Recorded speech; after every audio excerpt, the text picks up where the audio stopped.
여러분 비상교과서 정읍사 작품 같이 봅시다. 일단 먼저 갈래부터 좀 정리하고 갈게요. 이미 다 수업에서 몇 번 말씀드렸다시피 1894년 가봉경을 기점으로 그 이전은 전부 다 고전이고 그 이후는 전부 다 현대. 그리고 얘는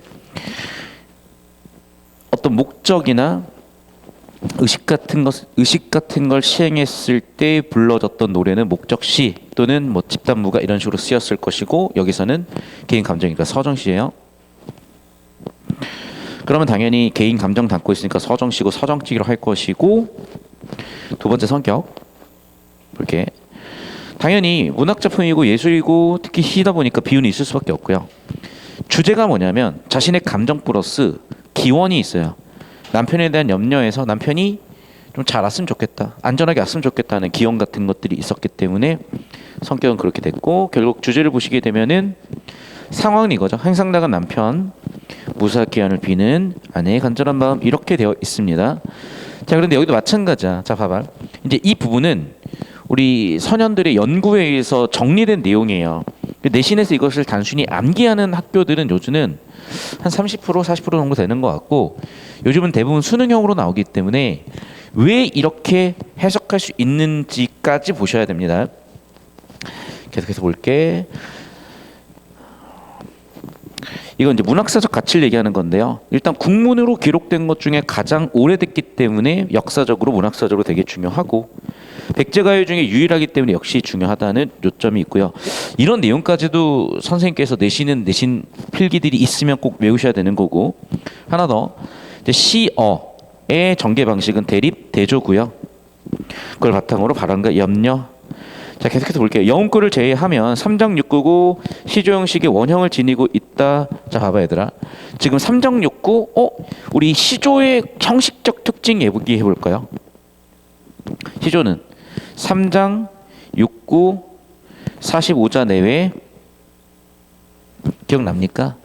그리고 종장의 첫 3음절 이런 특징들이 있잖아. 그럼 그런 시조의 특징들이 어디서 왔냐는 거죠. 그래서 우리가 봤다시피 고대 가요에서도 왔고 특히 향가에서도 왔었죠. 향가 같은 경우에는 낙구의 그 감탄사 부분이 시조의 형식적 특징으로 이어지고 있고, 우리 특히 고대 가요에서는 3장 6구 형태가 시조의 3장 6구 그대로 이어지고 있는 형식적 특징이 있다. 이 부분이 문학사적 연구를 하시는 분들한테 가장 관심이 있고 중요한 부분이어서 아마 출제된다면 이 키워드들은 꼭 출제가 되니까 꼭 필기 잘 해놓으시고 암기하시길 바랍니다. 전체 구성도 대략적으로 볼게요.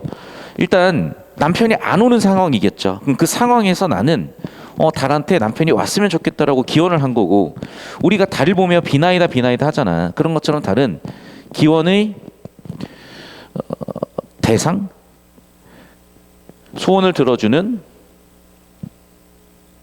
매체, 매개체 이런 역할을 했던 거죠. 계속해서 그리고 이제 달한테 그렇게 기원을 해도 걱정이 가시질 않는 거야. 그래서 화자는 항상 남편에게 나쁜 일이 생기지 않을까 걱정하고 무사히 귀가했으면 좋겠다라는 생각이 있어요. 해석이 여러 가지가 될 수 있거든요. 그래서 그 여러 가지 해석도 좀 이따 같이 보도록 하고, 일단 현대어풀이를 보고 갈게요. 여러분, 제가 이건 팁입니다. 잘 들으세요. 우리 영어 공부할 때 여러 가지 방법이 있고 수학 공부할 때 여러 가지 방법이 있는데, 저는요 굳이 여러분이 해설지를 답지를 보지 않고 굳이 낑낑거리는 게 딱히 필요 없다고 봐. 특히 영어랑 수학은요.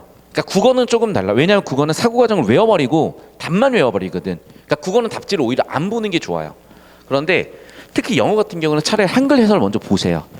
그러면 내용 이해가 되니까 문장 구조 잡기가 훨씬 편해져요. 근데 우리가 자꾸 문장 구조를 잡는 연습을 하거든. 그것도 해야죠. 그거는 실전에서는 우리가 한글을 먼저 볼 수는 없으니까. 그런데 이렇게 제한된 시험 범위를 대응하는 그런 공부 상황에서는 괜히 해석도 안 되는데 끊고 있고 막 낑낑거리면 진도가 너무 안 나가죠. 차라리 한글로 쭉 읽고 이런 내용이구나 잡아보면 내용이 박혀 있으니까 구조 처리가 훨씬 쉬워지는 거예요. 정보의 내용 처리와 끊어읽기 구조 처리가 서로 상호보완적으로 가기 때문에 여러분 영어 대비할 때 특히 학교 내신 시험 범위가 많다. 무조건 해설부터 보는 거야. 무조건 해설부터. 자, 수학도 마찬가지인데요. 수능 수준에서 한 문제에 5분 넘어가는 문제는 절대 없어요. 그럼 내신 포함해가지고 내가 딱 봤는데 30초 정도면 이거는 풀 수 있다 없다가 나와야 돼. 30초에서 1분 정도 딱 봤는데 안 풀린다, 못 풀 것 같다, 무조건 해설 보시는 거예요. 딱 그래서 내가 이거를 이해를 해서 정리하는데 5분 10분이 걸리겠다 그러면 시도를 하시는 거고, 아니면 그냥 세목 치고 넘어가 버리세요. 그래야 시간 효율적으로 내가 당장 해결할 수 있는 것부터 쌓아서 점수가 바뀌는 거니까. 여기까지 이해되셨죠? 좀 이따 그 내용도 정리해 보겠습니다.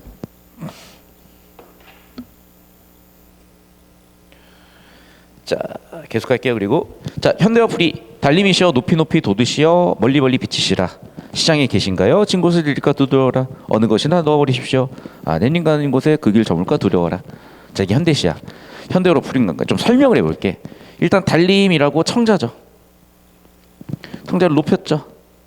근데 달이 높이 높이 돋았다. 머릿속으로 상상해 보세요. 달이 높아 있죠. 그러면 벌써 그림이 상상이 될 것 같아. 그림이 있을 것 같은데. 가려놨네. 지금 보니까 여기 어떤 아주머니가 여기 달 보면서 소원을 빌고 있는 거죠. 그래서 다시 정리하면은 달은 소원을 들어주니까,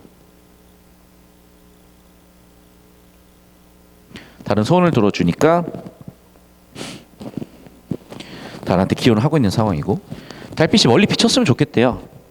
왜? 이유가 있어야 될 거 아니야. 아마 이게 이유지 않을까 싶습니다. 오케이. 그래서 지금 달이 멀리 비쳤으면 좋겠고, 그런데 시장에 계신가? 누가? 우리 남편이. 그럼 봐봐, 시장이 나쁜 곳은 아닐 거 아니야. 혹은 시장이 막 번화가일 수도 있어요. 그래서 여기 해석은 두 가지인데, 첫 번째는 이거예요. 남편의 일터라고 해석하기도 하고요, 또는 남편을 유혹하는 거리라고 해석하기도 해요. 남편이 지금 왜 안 오지? 아직 일하고 계신가? 아니면 지금 유혹하고 있는 거리에 가셨나? 그럼 봐봐, 이 진 곳은 뭐냐면 질척거리는 땅 같은 거야. 그러니까 비유적으로 여기는 위험한 곳이 되겠죠. 그래서 위험해 계실까 두렵다. 그래서 어느 것이나 다 놓아버렸으면 좋겠고. 왜? 자, 이것도 봐봐. 어느 것이 다 놓아버려라. 그러니까 위험에 처했을 때 빨리 대처를 해보셔라, 이런 얘기로 보입니다. 내님 가는 그 길 저물어버릴까 두렵다. 내님 가는 그 길 저물다. 위험이 올까 참 두렵구나. 걱정이죠. 여기까지 되셨습니까? 자, 이렇게 현대어로 풀이하고 나서 고전시가, 그리고 그 시절의 걸 보면 훨씬 해석이 쉬워질 거 아니야. 그렇게 가라고요. 내용을 이미 알고 있으니까. 아시겠어? 그러니까 괜히 읽히지도 않는 고전 낑낑거리고 읽히지도 않는 영어 낑낑거리지 마세요. 여러분 어차피 풀 줄 모르고 해석할 줄 모르기 때문에 낑낑거리는 거야. 그러니까 다시 한번 얘기하지만 어느 정도 레벨이 올라오기까지는 빨리 해설을 봐버리는 게 편해요. 그러니까 절대적으로 등급할 수는 없는데, 보통 한 4등급 대 학생들이면 해설을 먼저 보는 게 훨씬 더 빠른 공부법일 수 있어. 그리고 1, 2등급은 당연히 대부분 풀 수 있기 때문에 그 친구들은 쫙쫙 풀어나가겠죠. 다만 그 친구들조차도요, 해설부터 보는 부분을 보통 사람들의 상식보다 훨씬 적극적으로 할 필요가 있어요. 대신 국어는 좀 달라. 그러니까 국어는요, 잘 들어. 여기서 얘기하는 거는 국어 문제풀이에 대한 거야. 해석이 아니라. 국어 문제풀이는 사고과정을 정교화 시켜놓은 해설지가 별로 없어요. 그러다 보니까 해설 보면 하고 외워버리는 거야. 특정 단어 가지고 정답 맞춰버리는 거야. 그렇게 가버리면 실력이라는 게 늘어날 수가 없어. 그러니까 국어의 문제풀이 영역에서는 좀 별도의 공부 필요한 거 제가 따로 얘기할 거고, 그게 아닌 영어의 해석이 필요한 경우, 국어 고전시가 해석이 필요한 경우, 수학의 풀이 과정이 필요한 경우는 그게 사실 외운다고 외워지는 것도 아니거든요.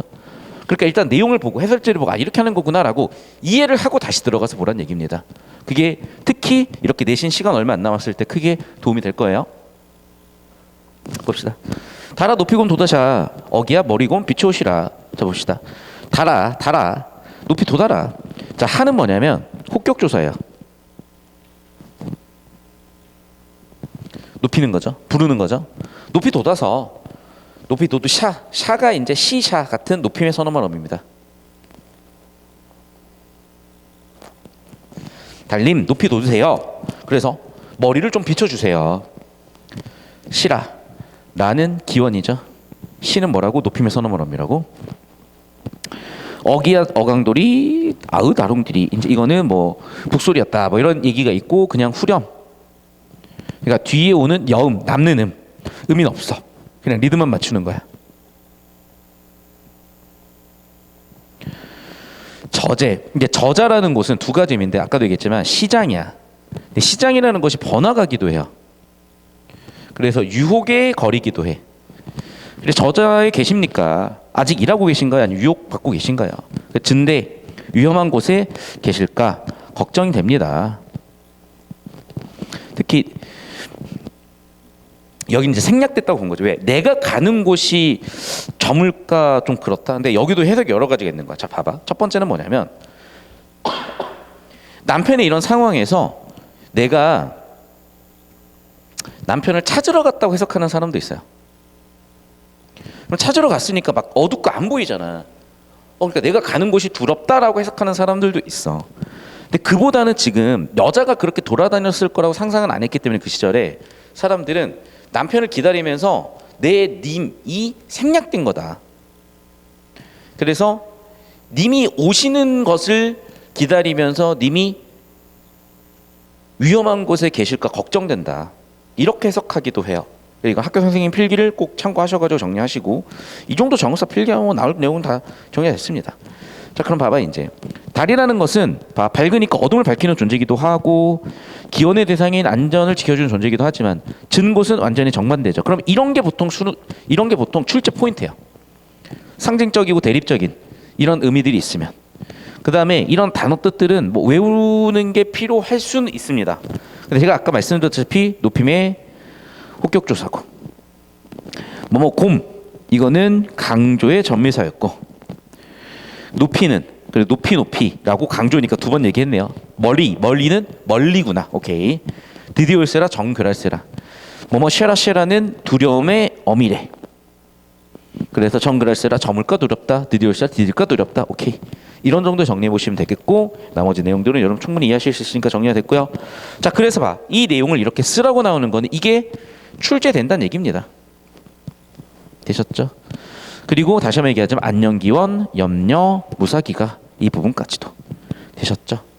자, 이쯤 정리하셨으면 됐고 이 정치상의 송인이 뭐 딱히 제가 나올 것 같진 않지만 그래도 이렇게 학습 활동에 있는 내용을 내버리면 학생들을 공부를 안 하고 있다가 되게 당황스러워 하더라고요. 그래서 이 부분도 같이 정리 한번 해보도록 하겠습니다. 자, 한시고요. 7원 절구인데 별거 없어. 7언. 지금 한 줄이 7자로 이루어져 있죠. 그럼 7언이야. 됐어? 이렇게 네 줄로 돼 있잖아. 절구라고 하는 거예요. 됐어? 그래서 7원 절구는 한시의 형식적인 특징으로 7개 글이 있고 4줄 7원 절구 이겁니다. 그럼 주제는 뭐냐? 서정적이고 애상적이고 체념적이고요. 자, 인과의 이별에서 오는 슬픔, 도치법과 가장법이 있다, 이별의 한을 극대화했다, 대조 강조했다. 자, 찾아봅시다. 어떤 내용들이 있는지. 비겐 긴 2개 풀빛이 굽대요. 자, 그럼 봐봐. 벌써 뭐냐면 이게 지금 비겐 둑을 생각하잖아. 풀빛이 곱다는 것 자체가 너무 아름다운 자연이죠. 그런데 님을 보낸 나는 슬픈 거야. 벌써 대조가 되죠. 자연물과 개인이. 이제 이런 것들이 대조적으로 대조법이 쓰였기 때문에 되게 특이했다. 자연과 인간을 대조했다. 이런 거고요. 그리고 보면 알겠지만 여기 대조해서 강조했다. 이게 보이죠? 두 번째는 도치법과 가정법인데 봐. 도치법 어순이 바뀐 거거든. 해마다 이별 눈물 푸른 물을 보태니 이것 때문에 대동강물이 마를 수가 없는 거잖아. 그러니까 선우가 바뀌었다 그래서 도치법이라 지금 본 거거든요. 두 번째 할이 서리법 쓰였다는 거죠. 보태남이 뭐라고 서리법 쓰인 거고. 야, 그리고 우리가 울면 얼마나 운다고. 그 눈물이 대동강물에 뭐 들어가봐야 얼마나 가겠어요. 그런데 눈물 때문에 대동강물이 마르지 않는다고 얘기했으니 과장법이라는 거죠. 그러니까 그 시절에 이별의 공간이 대동강이었던 거야. 이별의 공간 대동강에서 사람들이 하도 울고 있으니까 야, 저렇게 울다가 대동강물이 마르지도 않겠다. 야, 이런 얘기를 했다는 거죠. 이 정도 정리해 보시면은 출제될 만한 포인트는 정리가 됐으니까 됐고, 이제 이런 거는 그냥 흘러가듯이 얘기하고 말이면 지을게요. 그러니까 문학 장르를 어디까지 포함시킬 거냐인데, 일단 첫 번째는 뭐냐면 민족. 두 번째는 뭐냐면 국문. 두 가지야. 그래서 일반적으로 이게 원칙이었어요. 자, 그러면 국문의 범위는 어디로 볼 것이냐? 한글 당연하고요. 한문 포함할 것이냐. 이제 이 부분에 고민이 되게 많았던 거예요. 근데 고전에서는 한문은 포함해요. 왜냐하면 그 시절에 국문 이상으로 많이 썼기 때문에. 자, 그러면 이제 현대로 오면서 어떤 문제가 생겨? 민족의 영역이 확장되거나 축소되죠. 이민 가면 어떡할 거야? 골치 아프죠. 이민 안 왔어, 좋아. 국제 결혼했어. 이세는 어떻게 할 거야? 피부색이 달라, 어떻게 할 거야? 골치 아프죠. 그 다음에 내가 국어 강사인데 영어로 시를 쓸 수도 있잖아. 야, 그럼 이거는 뭐 어떻게 해야 되냐? 한국문학이냐? 이제 그런 범위까지도 고민이 되고 있는 시점인 거거든요. 그래서 아마 얘는 나올 수가 없죠. 왜? 계속 논의가 이뤄지고 있는 거니까. 다만 이제 이 부분이 옛날엔 중요했어요. 한 10년대, 20년째. 그래서 그 시절에 내신 가르쳤던 선생님들은 이 부분을 가지고 또 건드리실 수가 있어서 언급을 좀 드려봤습니다. 자, 그 다음에 요거는 좀 개념이 중요한 거라서 좀 정리를 할 건데, 지금 올해 고1 교육청에 이 원형이라는 개념이 나왔거든요. 그러니까 이 원형이 뭐냐? 설명은 안 돼. 근데 모든 인간이 그렇게 생각을 해. 지구 어디를 가나. 모든 전 세계 인간들이요, 달을 보면서 기원을 하더라는 거죠. 그런 걸 얘기하는 거야. 모든 전 세계 사람들이 동굴을 보면은 두려워하더라는 거죠. 호기심 갖는다는 거죠. 그런 게 원형이라고 생각하시면 돼요. 오케이? 그래서 이런 거는 글쎄 외운다기보다는 그런가 하고 반복하다 보면은 어느새 아 그렇구나 이렇게 느낌표로 바뀌는 내용일 겁니다. 자, 좀 정리하시면 우리 정읍사 관련해서 나올 내용들은 다 정리가 됐고 또 문제풀이가 중요하니까 문제풀이 이어서 해보겠습니다. 영상은 여기까지요.